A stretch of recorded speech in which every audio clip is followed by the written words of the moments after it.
Agora seguimos para um dos formatos mais emblemáticos da 70 Experience, o case de aprendizado. Esse é um formato muito especial porque parte de uma convicção simples.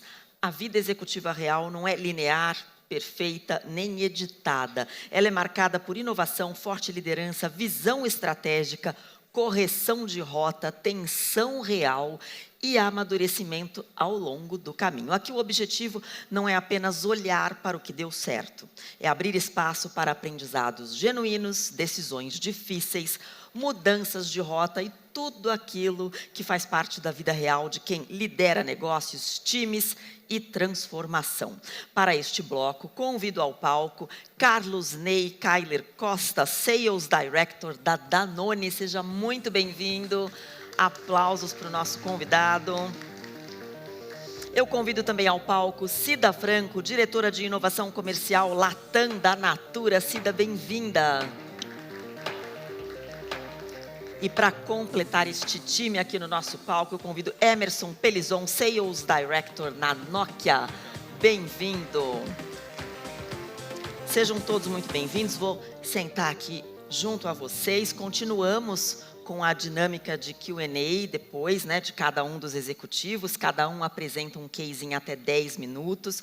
Ao final das apresentações, a gente abre um espaço de mais ou menos 20 minutinhos para que a gente possa ter essa interação aqui com os nossos convidados. Então, para quem estiver acompanhando da plateia, vale reforçar que ao longo das apresentações vocês já podem encaminhar as suas perguntas, curtir também aquelas que vocês acham mais interessantes para que elas tenham prioridade. O nosso QR Code já está aqui, vai ficar disponível o tempo todo.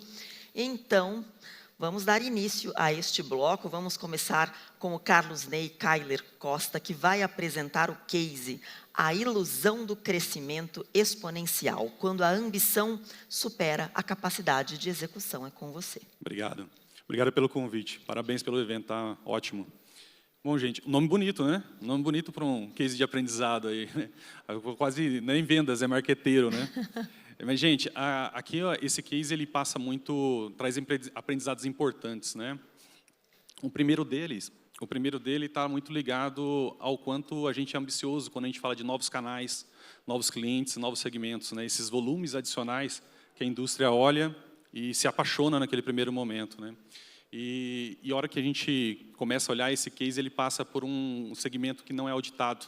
Tinha muito fit com portfólio, muito fit com produtos que a gente trabalhava, mas era um mercado ainda escuro, né? Um pouco nebuloso ali, porque diferente de outros que a gente atua, você não tem as informações prontas ali para comprar. Você sabe onde estão os clientes, sabe onde estão os principais clientes, onde estão os volumes, mas exatamente essas categorias não. E aí a gente começa a explorar esse canal, né? Começa a formatar, porque no final do dia a gente está falando ali de você ter clientes grandes, clientes sendo atendidos, diluir custo, né? Seja custo logístico, seja aproveitamento da própria estrutura, e a gente começa a explorar. E o que a gente percebe nessa jornada é que aquele cliente, aquele gigante, era um gigante não rentável.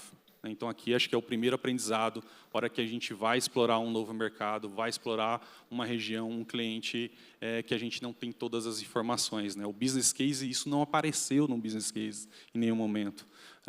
E aí, a hora que você começa a explorar, o time começa a se relacionar, começamos a jornada ali junto de relação com esse cliente de comercialização, a gente descobre que as categorias que ele tem maior volume, não necessariamente são as mais rentáveis em termos de estruturação, como a gente tinha desenhado no business case. Então, ali é o primeiro choque que a gente toma já de início da operação. Avançamos nessa operação e a gente começa a se deparar com desafios geográficos, né? Porque o time que a gente, a princípio, tinha desenhado para fazer o atendimento desse canal, desenhado para estruturar esse explorar esse novo segmento, ele acaba se mostrando ineficiente na distribuição geográfica, né? Ou seja, no final eu estava próximo daquele cliente que realmente era o mais relevante, mas não era o mais rentável, né? O custo de deslocamento, o custo logístico para aquele cliente que eu inicialmente tinha feito um PNL ali, ele começa a não parar de pé.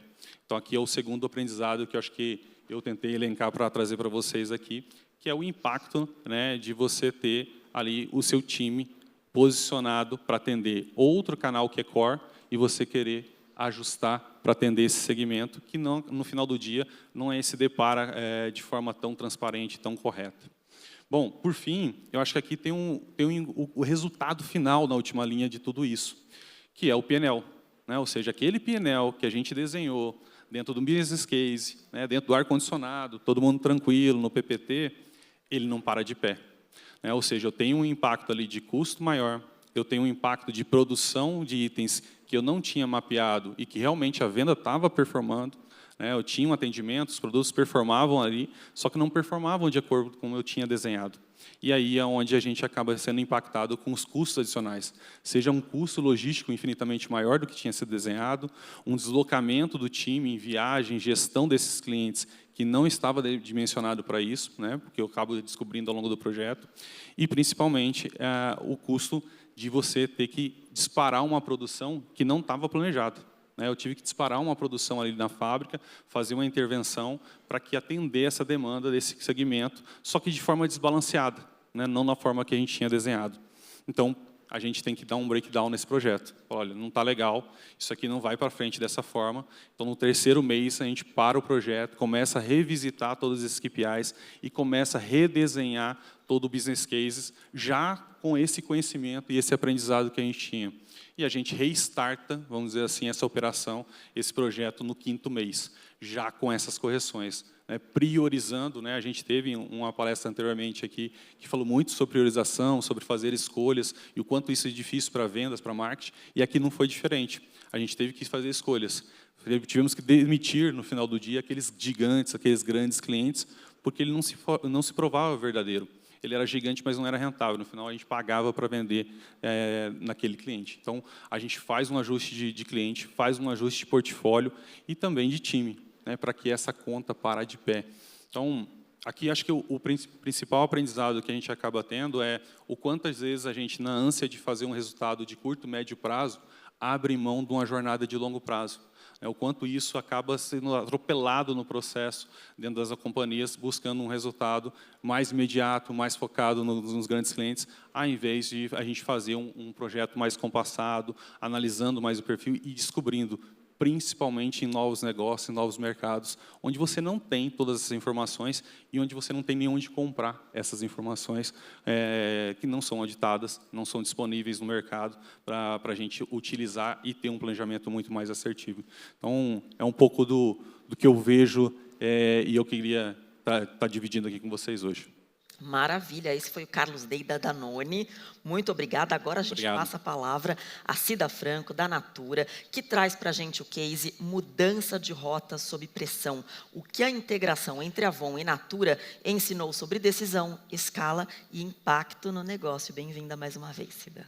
Obrigada, Adriana. É um prazer estar aqui com vocês.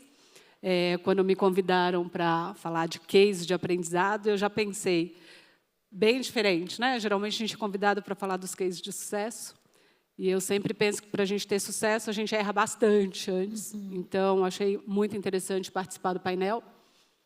O maior projeto dos últimos anos da Natura foi a integração da Avon em todas as geografias, né, da América Latina, e em especial no Brasil. Aconteceu em 2023, quando eu estava na liderança da venda direta do Brasil, e liderando esse movimento junto com alguns parceiros, porque a integração era de uma complexidade nunca antes vivida dentro do grupo, porque consistia de integração de todo o processo de logístico, financeiro, supply,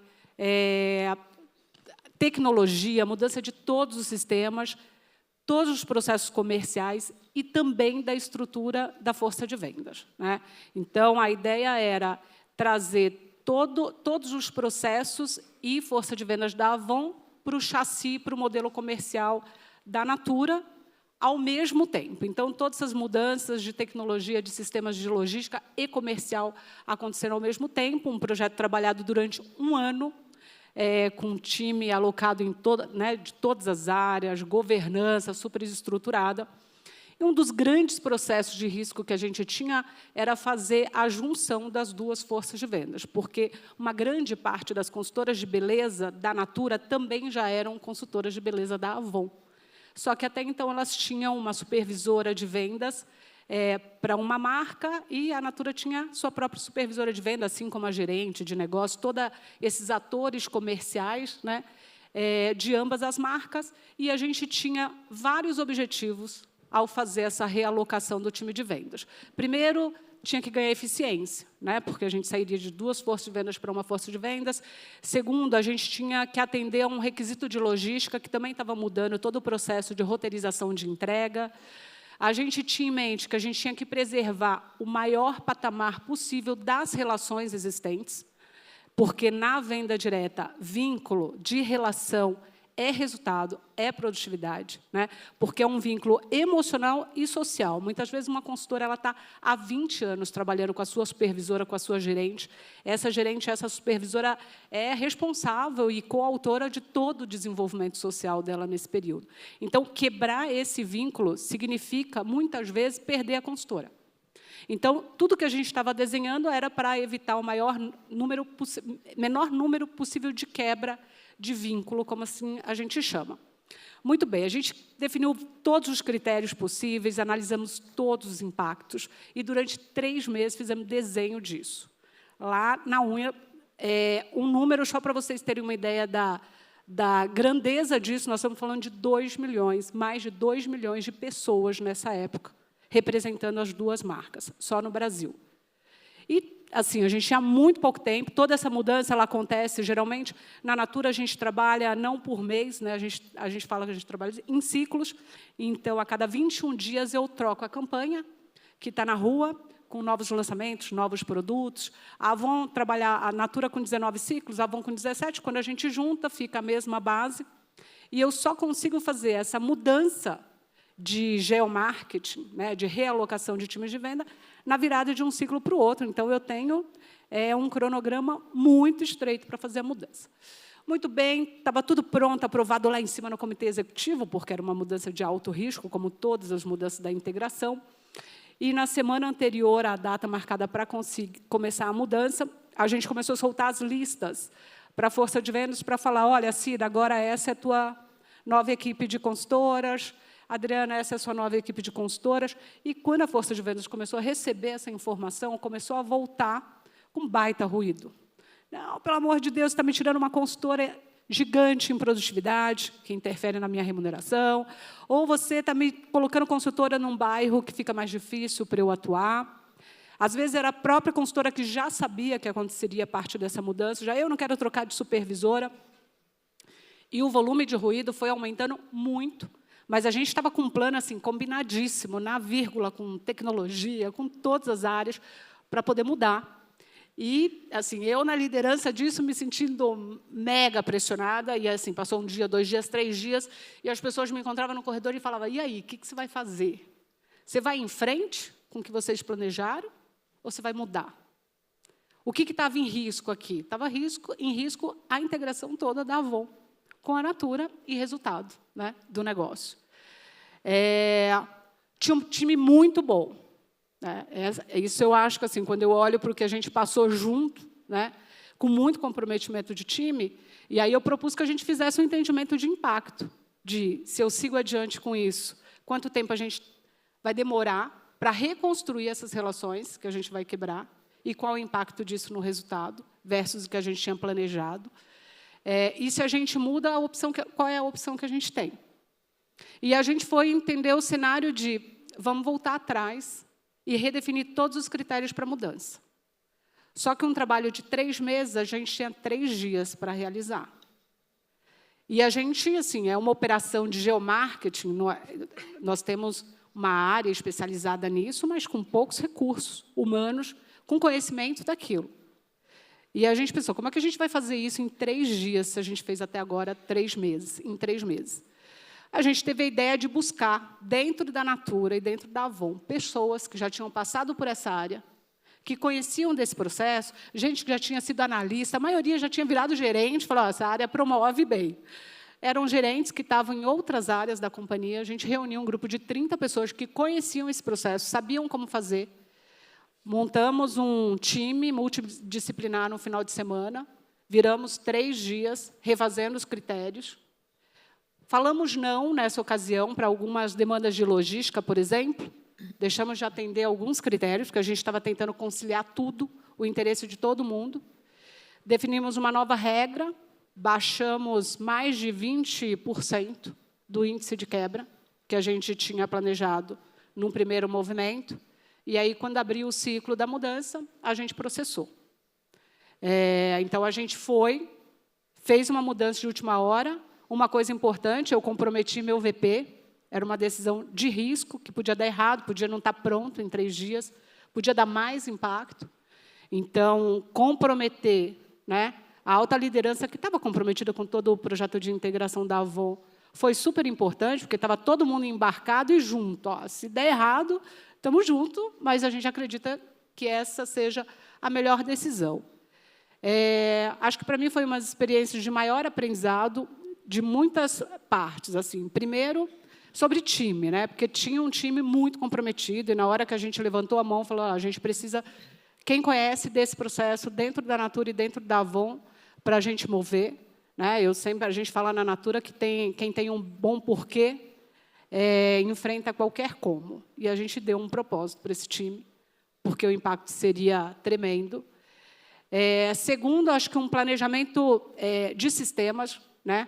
A gente, a partir desse momento, a gente contratou uma empresa especialista em geomarketing para a gente robustecer nosso processo, caso a gente venha precisar desse tipo de processo. Preparamos mais gente da própria área para esse processo.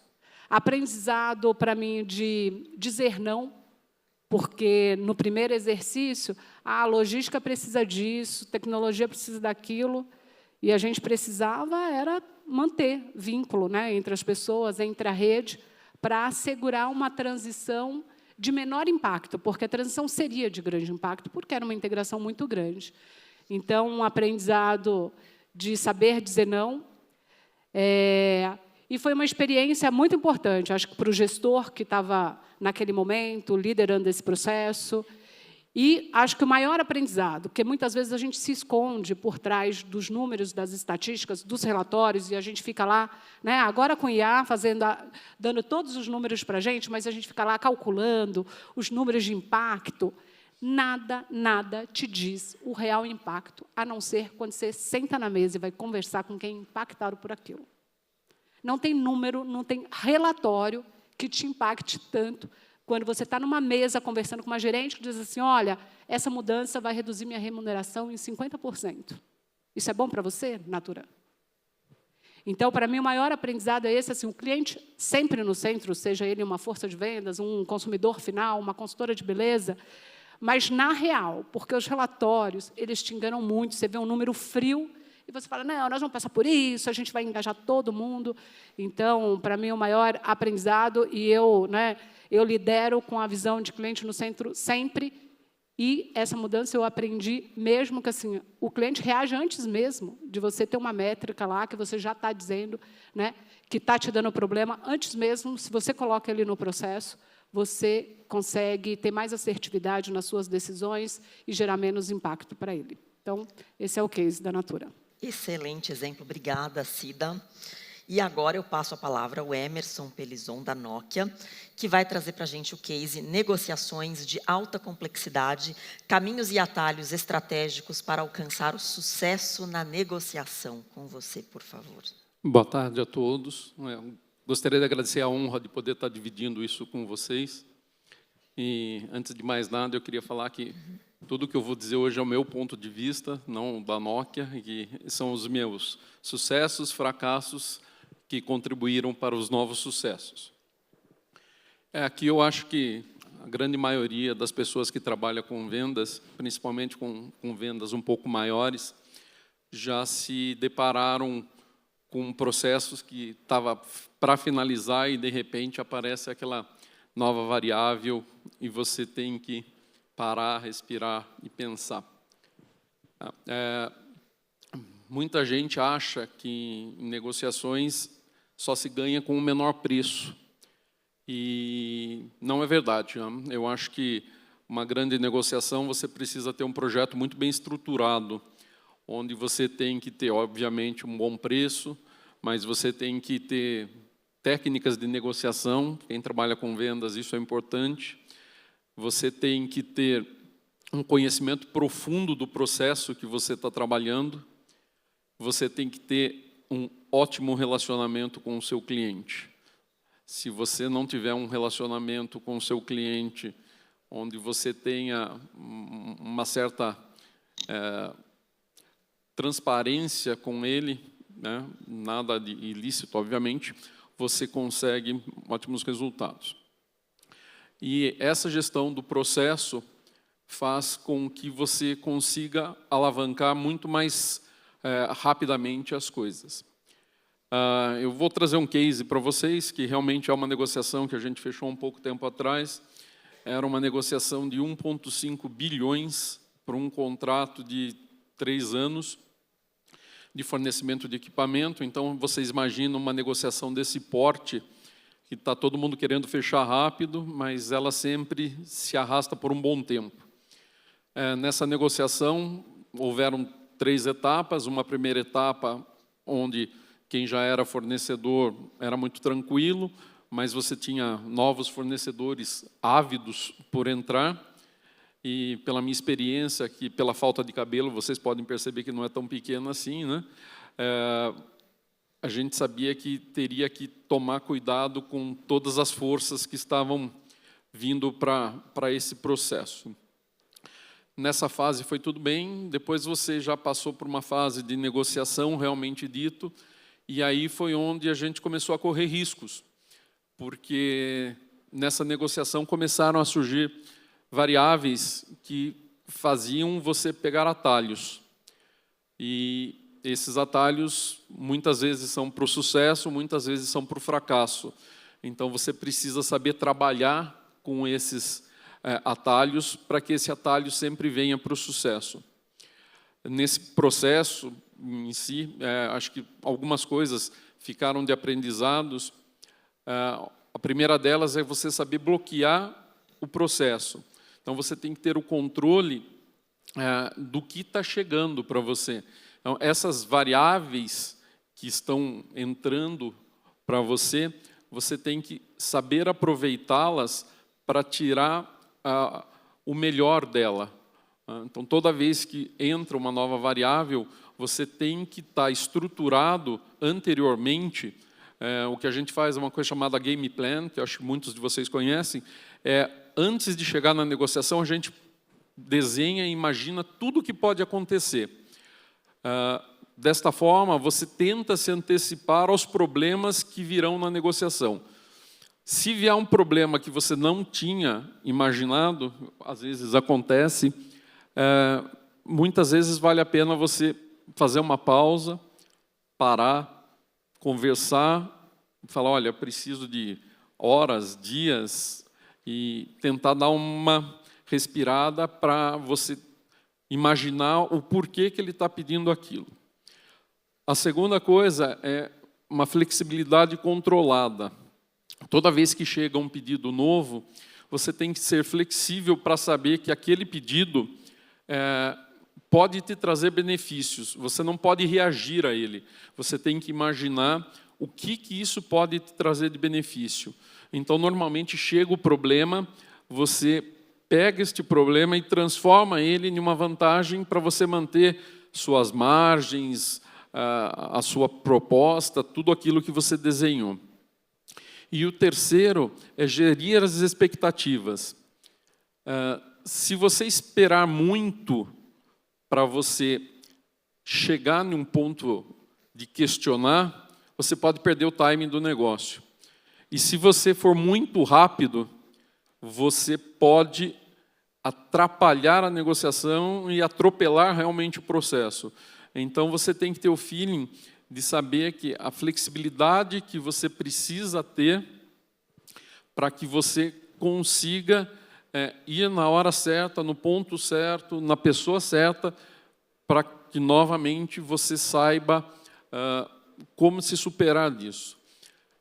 Como eu estava falando desse case, a gente, no início dessa fase, algumas coisas aconteceram fora do nosso game plan. A gente realmente pediu um timing para ver, E, normalmente, nessas negociações finais, esse timing é muito curto, mas para a gente estruturar o que foi. O final desse processo foi um sucesso para a gente acabou ganhando um market share maior do que a gente tinha no contrato anterior, que esse sempre é a nossa meta, né? Sempre aumentar um pouco. A gente não pode falar em valor, porque o valor é um pouco subjetivo, porque a gente nunca tem a certeza do orçamento do cliente, mas assim, que o nosso share seja um pouco maior do que foi no passado. Nesse caso foi, e nesses aprendizados todos, algumas coisas se sobressaíram. O primeiro deles é que, assim, nem sempre quem tem o melhor negociador e o melhor preço vai ganhar a maior fatia do bolo. Quem vai ganhar a maior fatia do bolo é aquele que consegue ter um processo mais desenhado e controlar melhor o processo. Outra coisa, se você consegue controlar a flexibilização, a possibilidade de você atingir o sucesso também é muito maior do que você realmente não saber a hora de fazer a coisa certa, a hora de dar um retorno, falando, tá bom, eu aceito, mas em troca eu quero alguma coisa a mais, e fazer tudo isso para a sua margem crescer.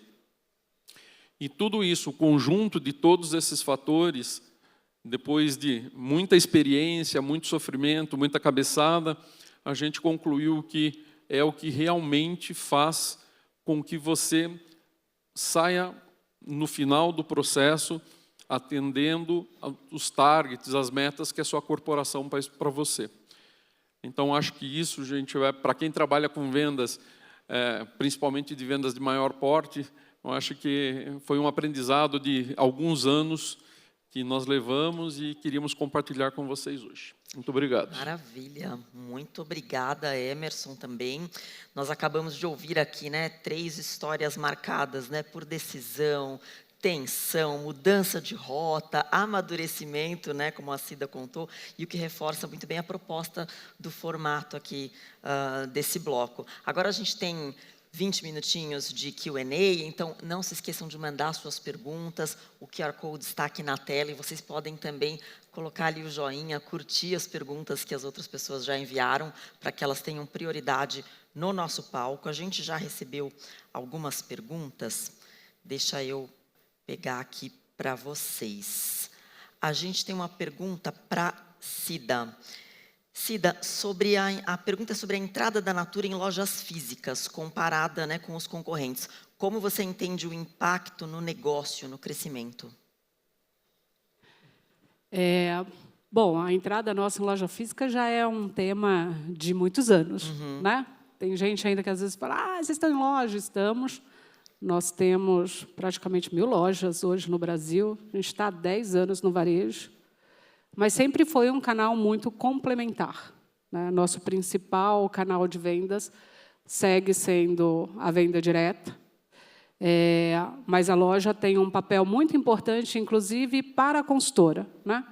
Porque na loja a gente consegue apresentar nosso produto de uma maneira que, muitas vezes, a cliente nem sabe que a gente tem uma linha tão vasta, por exemplo, de maquiagem. Então, muitas consumidoras vão até a loja, fazem experiência com o produto e buscam a consultora para realizar a compra. Então, a loja desempenha esse papel, além da complementariedade de canal, ser um local de experimentação das nossas marcas e que esteja conectada nessa relação que as consultoras de beleza têm com a Natura. Assim como também o online, né? Então, a gente tem multicanalidade na Natura já há alguns anos, mas todos com uma visão de complementariedade de canal, aliado a essa força da rede de consultoras de beleza que hoje nós temos, né, não só aqui, mas na América Latina. Então, esse é o papel da loja, tem um resultado super importante, tem uma cultura de varejo hoje já dentro da Natura. Se a gente falava de varejo 15 anos atrás, na Natura era um pecado, né? Falava assim, o varejo vai tirar o espaço da consultora, vai tirar o negócio dessa rede. Esse negócio continua representando quase 90% do resultado, né, da Natura, e o varejo online complementando essa relação que a gente tem com as nossas consumidores na apresentação dessas marcas. Perfeito. Bom, quando a Cida trouxe o case para a gente aí sobre a integração entre Avon e Natura, eu acho que ela já respondeu aqui bastante uma pergunta que chegou, então eu vou estender a pergunta para o Emerson e para o Ney, que é assim, como saber qual é a hora certa de desistir, né, de entrar, de explorar um projeto, tirar o investimento desse projeto? Começando com você, Emerson. Essa é a pergunta de 1 milhão, né? Todo mundo gostaria de saber, né? Na verdade, eu trabalho com um número muito reduzido de clientes, então você não pode se dar o luxo de desistir. Então, quando você tem um número pequeno de clientes, você tem que tentar, até que realmente acabe. Mas, algumas vezes, a gente desiste antes de começar, porque quando vem uma requisição, um pedido, de que você vê que você não vai ter a capacidade ou técnica ou a capacidade produtiva de atender aquilo, então você evita expendiar muitos esforços para que você consiga seguir no processo. Então, no meu caso, eu trabalho num segmento muito atípico, né, pessoal? Eu trabalho com infraestrutura de telecom, que é um pouco diferente dos demais. Mas, quando a gente já desiste no começo do projeto, e a hora que a gente entrou, daí a gente vai até o fim, doando sangue mesmo para conseguir vencer o projeto. Carlos. Eu acho que está muito ligado à referência, né? O motivo daquele projeto existir, daquele cliente, o que você está buscando nele, né? O que foi desenhado para ser. Mas antes de existir, acho que passa muito por você ajustar a rota, né? A abordagem, seja no cliente, seja na negociação, seja a abordagem que a gente está entrando no novo mercado. Eu acho que isso ele é vivo, ele segue sendo revisitado, não só para algo novo, mas para algo que já está sendo implementado, que é estrutural. Se desafiar a evoluir, ele é sempre necessário. Agora, tem um ponto, por favor, Cida. Gostaria de complementar essa, claro. Porque eu acho bem pertinente, assim, interessante. O Carlos falou mais cedo de breakdown, né, que você viveu na Danone. E na Natura, a gente fez um trabalho no ano passado, porque essa história dos projetos, dos investimentos, as pessoas, em geral, ficam muito apegadas, né, às suas maravilhosas ideias, que tudo vai dar certo, faz lá os cálculos de ROI, de impacto, constrói aqueles business cases, muitas vezes, de papel, maravilhosos. E a gente entendeu que a gente era muito apegado às nossas próprias ideias e projetos, então fizemos um trabalho de cultura, ensinando e aprendendo a decretar breakdown. Então, você começa um projeto, ele não entrega aquilo, né, que era o objetivo principal. Como é que você renuncia àquilo? Como é que você renuncia ao investimento? E como é que você faz as lições aprendidas daquele projeto, né? O que, se fizesse presente, faria o breakthrough?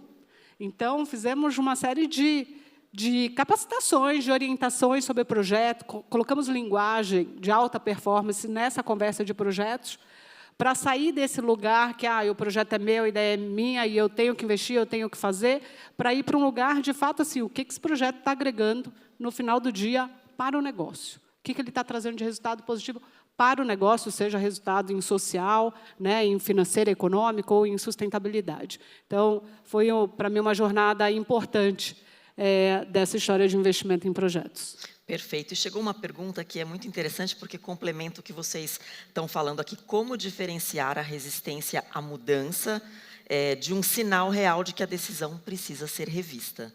Porque tem isso, né? Existe também uma resistência por parte ali, por exemplo, né, das consultoras, enfim. Como diferenciar isso, Emerson? Vamos lá, acho que está funcionando agora. O pessoal só está fazendo perguntas complexas hoje, né? Está vendo? Mas, de novo, a segmentação minha é um pouco mais complexa, mas, durante, como eu falei, você receber uma solicitação que você está trabalhando meses com aquele processo, mas, de repente, você recebe uma solicitação que não estava naquilo inicialmente pedido. Inicialmente, muitas vezes, são 5, 6 meses antes. Então, você precisa realmente parar, rever se aquilo faz sentido para você, para a sua empresa, e em cima disso você vai abrir uma negociação para falar, olha, tudo bem, a gente vai continuar, ou não, nós vamos desistir. Normalmente, a gente consegue fazer a negociação e continuar, mas é sempre um momento de tensão, um momento onde coisas não tão legais podem acontecer no processo. Perfeito. Eu complementando, eu acho que também a mudança, a resistência à mudança, ela está mais ligada ao achismo das pessoas, ao do profissional, né? E às vezes a gente se confunde entre o que é feeling, o que é dados, e o que de fato é a minha crença, o meu achismo. E aí eu fico resistente, me apegando àquilo, né? Aquele projeto. Mas no final é um projeto, ele não é meu filho, né? E as pessoas se abraçam naquilo e não querem largar. Então eu acho que essa linha é importante diferenciar, né? O que realmente eu estou baseado em dados e estão me mostrando que eu preciso mudar a rota, e o que eu estou achando, me iludindo, acreditando ainda naquilo que não vai acontecer. Concorda, Cida? Concordo totalmente. E eu acho que a gente precisa lidar com a resistência à mudança de frente, porque muitas vezes também a gente, como líder, ignora o que está acontecendo ou tenta, né, disfarçar aquilo com uma outra conversa. Eu acho que quando você reconhece que tem um tema que tem resistência à mudança, você tem que fazer algum trabalho ou de cultura ou de conversa transparente. Eu acho que quando você envolve as equipes, os times na estratégia, no propósito das coisas, você quebra isso. A gente teve um caso clássico, Natura e Avon. Quem um dia imaginou essas duas marcas, né, juntas, sendo apresentadas pela mesma consultora, pela mesma vendedora? Claro que tinha resistência, e dos dois lados. Tinham consultoras que falavam assim, eu, desde sempre, sou Avon, eu jamais vou colocar a mão no produto da Natura. E o contrário, né? Porque o apego também acontece nisso, na marca que você representa. E a gente fez inúmeros trabalhos, conversa, de apresentação de produto, né, de construir as similaridades daquilo, para sair da fantasia, muitas vezes assim, porque eu não gosto desse produto, porque ele não é bom. Mas você já usou? Eu nunca usei. Então, bora usar, bora fazer experimentação. Então, é encarar, eu acho que a resistência de frente, colocar diálogo, colocar verdade e construir propósito. E aí você tira isso do caminho. Só complementando, Adriana, isso é muito mais comum do que a gente possa imaginar. Eu acho que isso é meio que uma rotina dentro da empresa, dentro dos negócios. Você ter que parar, analisar a resistência e mudar a direção é uma coisa muito mais frequente do que gostaríamos que fosse. Perfeito. Carlos, chegou uma pergunta aqui para você. Como foi a transição da área de telecomunicações para bens de consumo? Quais são os principais aprendizados e problemas que você encontrou? Eu acho que essas transições estão ligadas muito ao que você acredita, que você quer e onde você direciona a sua carreira, né? Eu acho que a pergunta vem porque eu trabalhei muito tempo em telecom. Eu trabalhei na TIM Celular anteriormente, a Danone.